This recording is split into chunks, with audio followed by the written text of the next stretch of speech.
Welcome to Green Thumb, Black Thumb. I am Black Thumb Karen, and today we're going over resetting our tomatoes, getting ready for spring.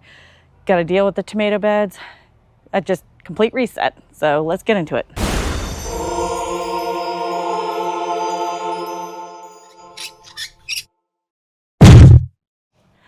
So y'all, today I'm going to just do kind of a great big reset for spring.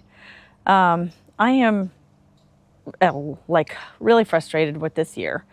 It's been a hard year because, I'm not really knowing the best way to garden. I've had a lot to learn. I've done a lot of experimenting. I've kind of seen what's worked and what hasn't. But now I'm just kind of done for this season and I want to just prepare for spring. And so it is time, big time for the tomato beds to be cleared out of all the dead tomatoes that the frost killed anyway. Even though there's some making a comeback in here, I'm still just they're gonna go. I'll leave the marigolds. Those are doing pretty well, but my plan here for these beds is to plant cover crop. Some of these giant red mustard, mammoth red clover, because I want something that's gonna fix the nitrogen. And the mustard is going to be good for, like, if there happens to be any nematodes or anything in there. There's compounds that the mustard makes that will help discourage them and or kill them. So that's my plan. I'm going to do both tomato beds that way. These are the only tomatoes I'm going to leave. They're not in the tomato bed. I did do a little bit of a different kind of planting regimen with these. And I'm really kind of pleasantly surprised at how well they've grown. These kind of bit the dust, like I said, after the last frost. I'm probably going to take those out. These, as soon as these ripen up, I'll go ahead and take these plants out. They're having their own set of problems. I know these Mexican midgets are doing really well, but it's just, they grow so fast and crazy. They're just, and it's not really a tomato I'm interested in doing this year. That's something else. I'm going to talk to you about what tomatoes I plan to plant. Last year was so chaotic because my sister was so eager to get growing things, and I guess she's very good at starting stuff, and she started hundreds of tomatoes and wasn't prepared to actually put them in the ground because she had just moved here from Washington State, and she didn't have anywhere to put this stuff. She's just eager to plant because she's in a warm, sunny area, and now she's just having fun and kind of learned the hard way. You can't just start seeds. You actually have to have a plan for after they actually sprout. So the after sprout process was kind of a hard learned lesson, and that's what these tomatoes are. They just are tomatoes that I adopted from her last year. I didn't really have a choice in the selection of them. So this year, I'm going to be very particular about what I'm going to grow. And I'll get into that as soon as I get these taken care of, get the cover crop growing, and I'm just going to let this grow long enough you can't let them seed. We've learned our lesson about letting cover crops seed. It's a bad idea, you guys. If you see flowers, chop, mow, get them down, and let the plants go into the soil and release their nutrients back into the soil and amend the soil that way and feed the microorganisms that will eventually feed your plants. So that's the goal for today. So I'm gonna get started with that.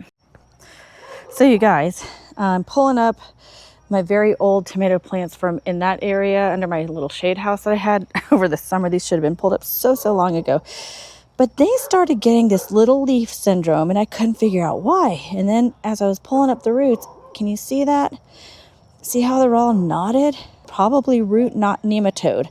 So that is something that the mustard cover crop can help deter and or kill. So I'm gonna come back out tomorrow and I'll give you a better example of what I'm talking about. Good morning, everyone. So yes, last night ended kind of late and I ran out of light, so I needed to come back out here today to finish my clean cut, fresh start for spring, kind of winter clear out. Something interesting I noticed, I pointed out on the video last night, is the root knot nematode I discovered in my tomato roots. And I just want to show you the difference between what it looks like versus what it not looks like. This root system was pulled from my tomato wicking bed, and you can see the roots look beautiful. They're straight, they're smooth. There's no weird bumps or anything on them. Look at this one. Do you see that the bumpiness in there? All those little bumps? That is very much root knot nematode. And so smooth, bumpy. And that's terrible. This one came from the ground under this shade area that it was growing in last year. And so clearly there's a problem here. And this is one of the benefits of growing something in a container, is that you won't run into that kind of stuff as often. So I told you I planted mustard in my tomato pools along with some of the clover, but that mustard is a culinary mustard and only has a little bit of the compounds that will discourage or kill nematodes. And that's okay, because clearly in the pools there's not much of a problem to do that, to fight. That's just sort of more of a deterrent, I guess, than anything. And it'll just add some good compounds into the soil. However, I have this Johnny's Mighty Mustard Pacific Gold, otherwise known as Brassica ginsea. So this mustard is used a lot for the purpose of getting rid of nematodes and killing them in the ground with biofumigation. Certain types of mustards were bred for their ability to make high levels of glucosinolate compounds, which is, if I remember right, an alkyl isothiocyanate compound. And basically this gets turned into, I believe, something called Syngrin. And Syngrin is anti-everything. I mean, it's really good for your health. From doing my research, it's anti-cancer, it's antibacterial, it's antifungal, it's also anti-nematode.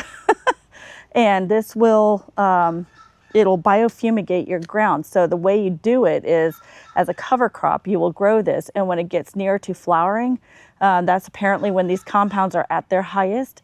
You're going to want to mow it down, chop it into little tiny pieces, and then till it into the ground. Moisten the ground and cover it until it has like fully decayed into the ground. And that way it'll do its biofumigation work. The thing you want to be careful of, however, is they say that wait after it's done biodegrading. Wait at least 2 weeks before you start putting transplants of any kind in the ground, because it is so potent it might hurt your seedlings too. So all brassicas make these compounds. It's just certain ones, like this Pacific Gold, the Brassica ginsea mustard, make really high levels of it. And there's another one, I think, called Kodiak, I think, or something like that, that makes even higher levels. But that's the plan for now. And I don't know how long after the biofumigation that this will last before the nematodes start to move back in. So it might be something that every year during the winter, when you're not using the space, you'll have to do. So I'm going to go ahead and clean up all the debris from the plants. Something I want to mention is when you have plants that have problems, diseases or pests or whatever, you don't want to put those in your compost. That just will perpetuate the problem, and future compost that you'll put on your new plants will just reintroduce the same problems, and it will just be this ugly cycle. So you want to throw them away. If you've got the ability to burn them, do that. And if you do that, you can actually use the ash in your soil, and that will just add nutrition, in particular potassium. But that's what I'm going to do, is just throw them all away. And I just wanted to make mention that if you run into these same problems, you're also going to want to throw them away. All right. Okay, so I have done my cleanup. Here is now the result of the cleanup. And I have got the clover seeds in here, the mustard seeds in here, although those were a different mustard. They were a culinary mustard, which I will try to put the name of above here.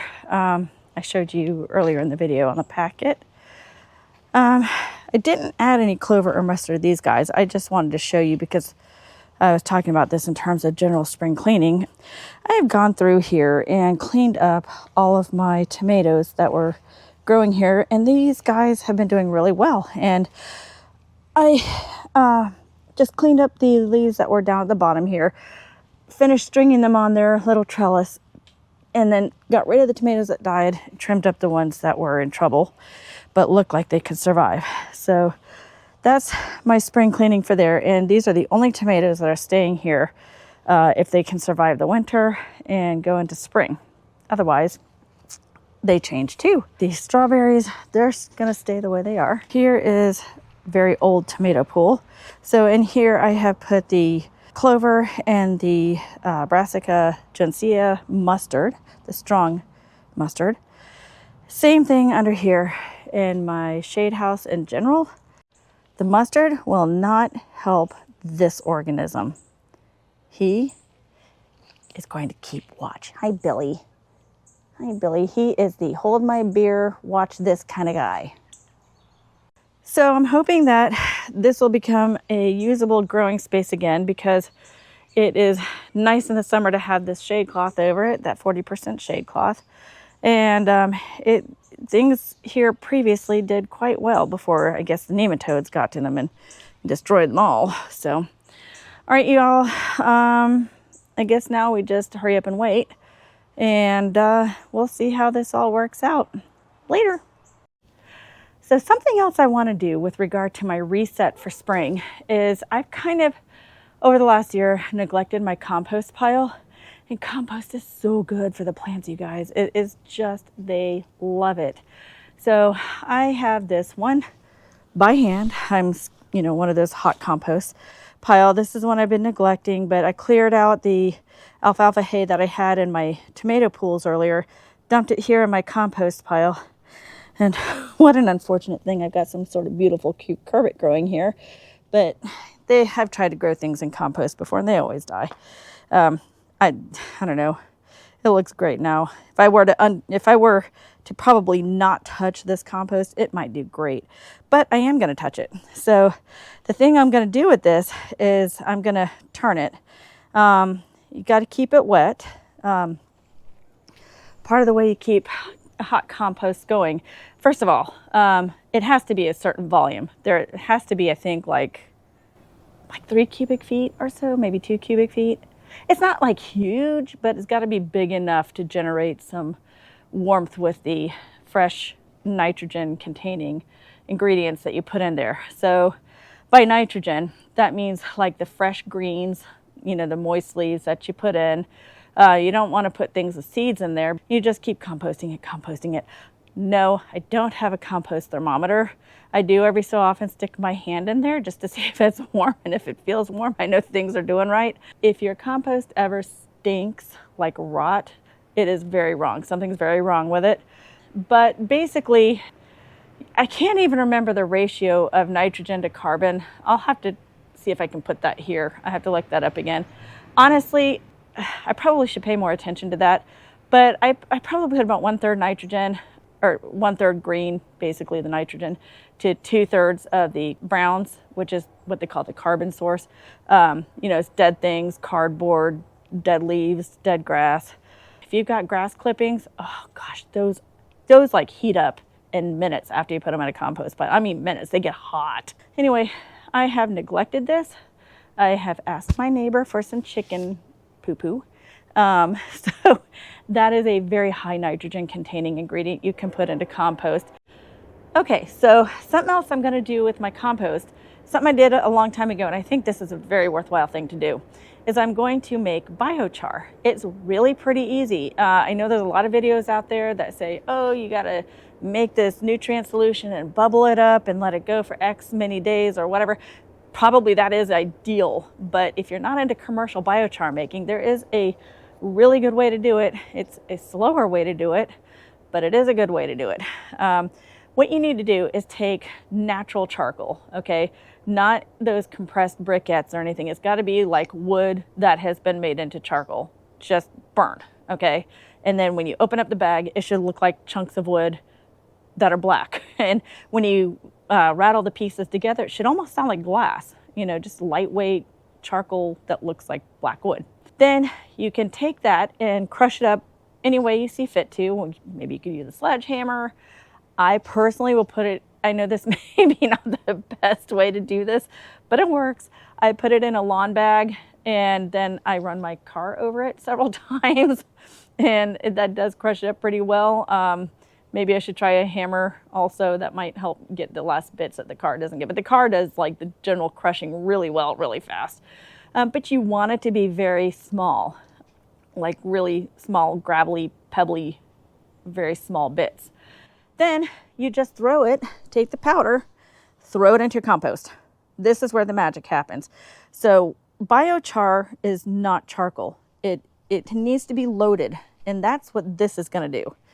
What do I mean by loaded? So charcoal has an incredible surface area. It's filled with all kinds of micropores, and that increases its surface area like enormously. It's some insane number. But what happens is when you put it in something like compost, all the microorganisms that are breaking down all the organic matter will get into those pores in the biochar or in the charcoal, and they'll stay there along with all, some of the nutrients, and they'll just reproduce inside there. And then the biochar will house them for years, and I mean years. We're talking maybe even decades, they're saying. Once you put charged, it's called charged when it's got all the filled with the microorganisms and nutrients. When you put that into your garden, it can feed your garden for years to come. And the microorganisms just keep reproducing. They keep living inside the biochar. It's incredible, you guys, just incredible. And I have my my wagon beds, my raised beds where I'm growing the celery and my carrots and all that. I put biochar in those years and years ago, and I really almost never fertilized those two beds. And you saw everything in there is growing great. And I frankly had forgotten about the biochar. I don't know why, but I did in all my efforts. So I'm starting back up with that.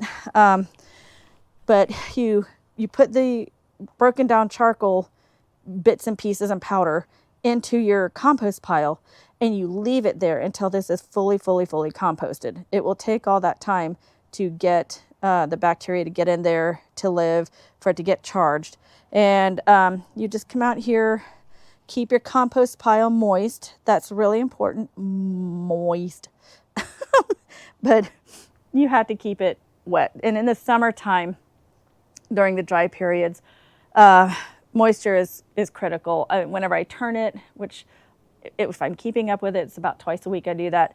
I will also put water on it, and then I'll cover it up with some cardboard or something to retain the moisture. So when I did that before, see this garbage can right here?